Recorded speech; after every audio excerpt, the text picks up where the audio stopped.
Hey there, it's your boy Foxy, back for more relationship stories. Update. Am I wrong for walking out on a double date my friend set up with him, his girlfriend, and a girl I had already rejected before? Original post. Cast, me 25 male, Joe 26 male, and Jane 24 female. To give you a little background to this situation, I met Jane through Joe's girlfriend at her birthday party last year. At first, Jane was fun to talk to, but not even an hour later, Jane was really into me and tried really badly to hit on me during the party, which pretty much ruined my time there, as the feeling was not mutual in the slightest bit. Also at the time, I was already with someone. So, the first impression I got from Jane was that she was clingy, annoying, and just wouldn't stop bothering me. Unfortunately for me, she became part of my larger friend group, because she is part of Joe's girlfriend's friend group, and because me and Joe hang out a lot, and I am also friends with his girlfriend, I pretty much run into her at minimum twice a month. So first time Jane asked me out was a month after that party. I informed her I was with someone and not interested. She tried again 2 months later when I broke up with my then girlfriend. Again I declined her advances, and told her I was not interested. I got into a new relationship not long after, but unfortunately she and I broke up about 2 months ago. Since then, as you might have anticipated, Jane has asked me out again. I said no again. Well, that brings us to this week. Everything has been opening up here, and Joe had been trying to fix me up with a friend of his girlfriend, and would not tell me who. He is well aware of me having rejected Jane multiple times, and the fact I am not interested in her. He knows this in detail. After a lot of what he calls convincing and I call whining, as I had no interest in dating anytime soon, I relented and decided to agree to this double date idea of his. We agree on meeting at Joe's apartment, and lo and behold, Joe, his girlfriend, and Jane are occupying the dinner table, obviously intending for my date to be Jane. I honestly just got so goddamn angry that I couldn't even get a single word out, turned around and left. I have been bombarded with texts and calls about how much of a douche I am, and how terribly I hurt Jane and so on. And I am just like, I literally rejected her like 3 times. I am not interested in her, you knew that. Your girlfriend knew that. Our entire friend group even has a running joke about obsessive Jane for Pete's sake, so literally everyone knows it. So, am I the idiot? Now for the top comments before reading the update. Not the idiot, but your friend obviously is. Setting someone up with someone who rejected that person is cruel. Not the fact that you turned around, I would honestly done the same. Jane is just as much the idiot as the rest. She knew what was up. Agree, Jane isn't some innocent bystander here. She's been rejected a half dozen times at the time, but can't take no for an answer. It's beyond harassment at this point. Not wrong. You've made your feelings more than clear to Jane and your friend as well. You had every right to leave, as you had already rejected her 3 times, and still, she set herself up for rejection number 4. You're not responsible for her hurt feelings at this point. Your friend should have known better than to blindside you with a date with someone he knows full well you have zero interest in. Though if I might venture a guess, I'd say that the double date was 100% Jane's and your friend's girlfriend's idea, and your friend most likely just got pressured into convincing you to come. Even so, he is one of my best friends. He shouldn't be screwing me over like that. Even if it was 100% their idea, I still blame Joe the most. I agree with you 100%. Regardless if he got pressured into it or not, as your friend, he should absolutely have let you know what the girls were planning so that you could have avoided the whole situation. You have every right to be upset. And now for the update. It has been a little under 2 months, and I have received quite a few requests to make an update over the past 9 or so weeks. At first I was going to make one a week or 3 ago, but I decided against it, and instead chose to wait till I had some proper updates. But well, here goes. It turns out that some of the more pessimistic of you were right. Jane was being obsessive and stalkerish, and it sort of all came tumbling down on her at that point. A week or so after I made my post, she decided to message me. Well, it came down to her not understanding why I was showing interest in her, and then refused to date her. I never showed interest in her beyond basic friendliness. A wall of text dedicated to thrashing my previous relationships and calling them all sorts of names. Specifically pointing out how I dated the wrong girls, and a weird rant about how everyone agreed that me and her were meant to be, which just isn't the case. Like I said in my previous post, there is a running joke in our friend group about how weird she is. Now, you might think this is something that can be expected, something that just happens, an outlet for her of sorts. Except she sent it from the wrong account. See, I had become internet friends with a person in the past month or 2. Me and her would game together, chat from time to time. You know, the usual organic internet friend situation. And the messages concerning our date were sent from this account. Turns out she had literally used this alias to infiltrate my internet friend group and keep tabs on me of sorts. Obviously, this freaked me the F out. I took screenshots of what she had sent me, and afterwards blocked all accounts that I knew now she was using. I followed that up by sharing everything in our friend Discord and in our friend WhatsApp group, so everyone could see, which resulted in her being kicked from both. I later got a call from Joe full-on apologetic, telling me he had no idea and he knew he shouldn't have done it, but that his girlfriend was being pressured by Jane. Turned out, Jane had literally been complaining to her for months to arrange something like this, and she finally caved. Again, creepy stuff. I told him that I needed some time, as he really screwed me over big time, and I didn't trust him anymore as a result. While Jane has been shunned by all friends, she still contacted me twice. Once to apologize, which quickly turned into weird nonsense where she started talking about us. She seems convinced there is an us, and I am interested. And another time just to curse at me, both from random accounts. I am not sure where to go from here, and I am still pretty shook up. Whoa, she's definitely a wacko dude. Definitely dodged a massive bullet. Keep all the screenshots, and if required, file a restraining order if it escalates. I am keeping all stuff she sends just to be sure. Make sure you made everyone you know aware of her stalking you.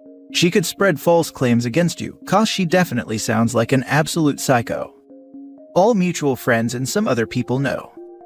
OP, I've been in that situation. You need to document it with police.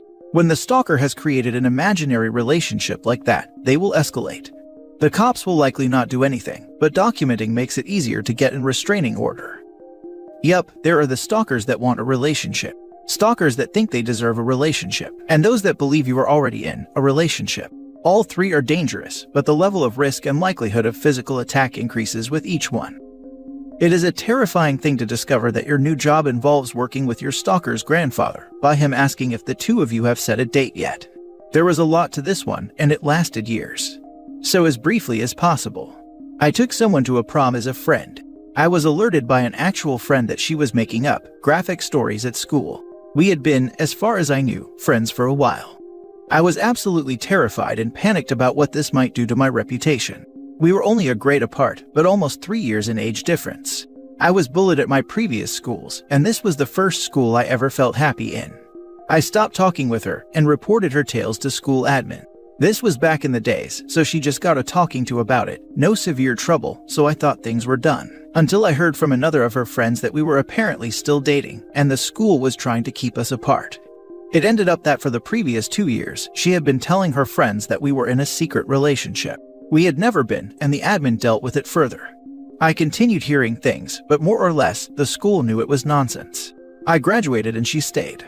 2 years later, I was starting a grocery store job at the local grocery store, and I had settled in after the first week, when one of the guys I recognized as a long-term bagger came up to my line and simply asked if the two of us had set a date yet.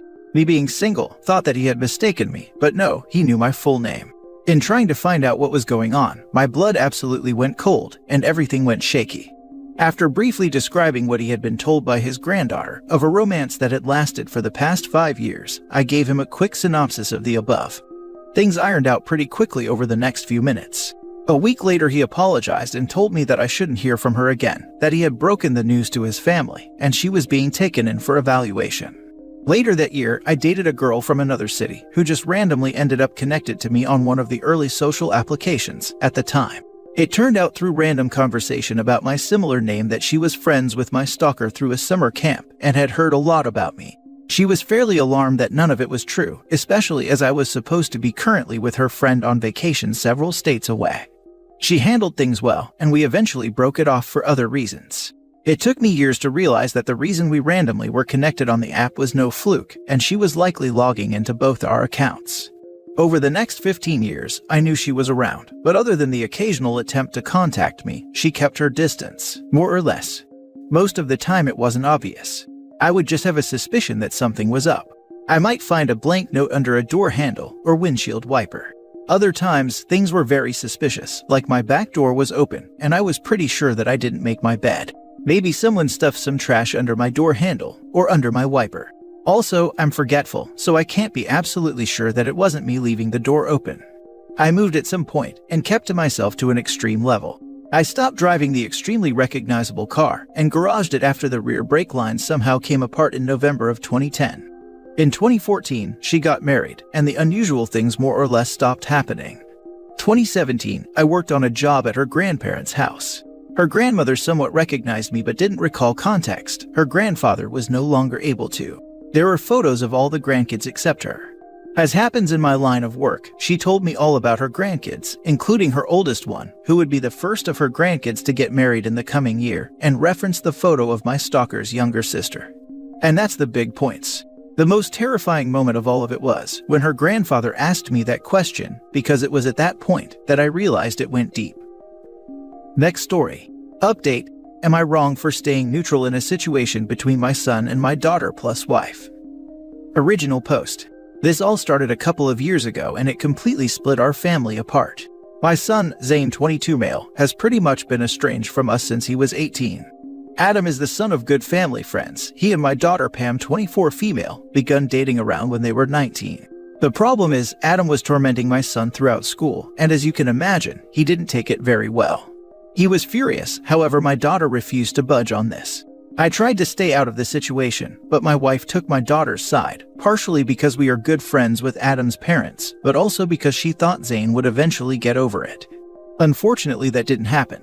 Instead, it made a stark difference in my son's personality. He had become much more aggressive, cold, and disrespectful. He no longer listened to what me or his mother had to say, often using intimidation to get what he wanted. He would also disappear for days at a time without so much as a word. This would more or less carry on until he left for university, after which he probably spent no more than 2 weeks in total back at home, opting to stay with friends or whatever girl he was seeing at the time. He has rejected any olive branch we extend. This has completely destroyed our family, and it especially hurts my wife as they were quite close before this happened. The last time we spoke was last year before lockdown, when he called me a coward for sitting on the fence. I understand why he feels the way he does, but was I really wrong to stay neutral in this? I didn't feel like it was my place to control my daughter's dating life. Now for the top comments before reading the update. Info. 1. What did you, your wife, and Adam's parents do anything about the bullying when it was going on? Did it affect your friendship in any way? 2. Did Adam ever attempt to apologize to your son? You may think you stayed neutral, but in fact, you picked your daughter's side. Unless I'm wrong, I get the impression that no one has been an advocate for your son throughout his life. 1. We didn't know about how bad it was till it was too late. Adam's parents do not like my son for separate reasons that did strain our friendship to an extent. 2. He did try to apologize after a couple of months of them being together, but that situation didn't end well. I don't know how much I'm allowed to say due to the violence rule, but I'll leave it at Adam became afraid of my son. You're the idiot. Why did you two not help your son while he was being harassed? Why be friends with the Adams parents? You aren't neutral. You took the Adams side. Yeah, I'm baffled that OP thinks he's helping anyone by staying neutral. The entire family failed the son, and now they're seeing the consequences. If I had them as parents, I too would have disowned them a long time ago. Yep, you are the idiot. So are your daughter and your wife. Especially your daughter. I would never have dated someone who'd do that to my sibling. That is a betrayal of a huge magnitude, and the fact that your wife supported her horrible actions, and you stayed out of it, was also a betrayal to him. Your wife made it clear to her son that he is less valuable to her than his sister, so she has no right to feel hurt. You refusing to take part was tantamount to taking her side. You as a family excluded your son and left him with no support. Your son had every right to feel the way he did about this situation. He rejects your olive branches because they mean nothing. And now for the update. I did not plan on making an update. It was quite clear that we were in the wrong, and we accept that. However, my son was informed of the original post by one of his cousins. He got in contact and he found it hilarious. My wife managed to convince him to meet up with us and talk. He insisted on me making an update with the takeaways from that conversation, so here goes. Regarding the post, his exact words were, "Big up to the people who showed love, and all the people who called me petty can go F themselves." He said this with the biggest smile on his face. He also found it hilarious how despite me trying my best to make him look bad, most of the replies were still ripping into me. I'm sure a lot of people are interested in how he's doing now. I'm happy to say he has outgrown his abrasiveness and has become a very confident and intelligent young man. He's very secretive about what he's doing now, but one thing he is open and proud about is the charity he runs. He happily went into detail about how he works with disadvantaged children and helps get them opportunities, particularly in sports. In regards to his sister and Adam, he seemed completely indifferent to them. He said he wasn't particularly interested in talking about two losers who no one really likes. It was a long conversation, we talked about a lot, but it seemed to end with my son letting us know that while there might be the slightest bit of contact between us, me and my wife will always be on the outside looking in on his life. While this isn't what me and my wife hoped for, we are looking at it as a chance to eventually build our relationship back up. This was the main takeaway from everything that has happened.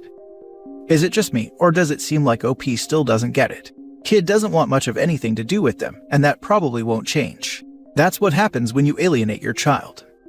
Right, son said they'd always be on the outside looking in, and dad says there's still hope for a relationship. What? Like OP is still waiting for the son to just get over it, so they can pick up where they left off.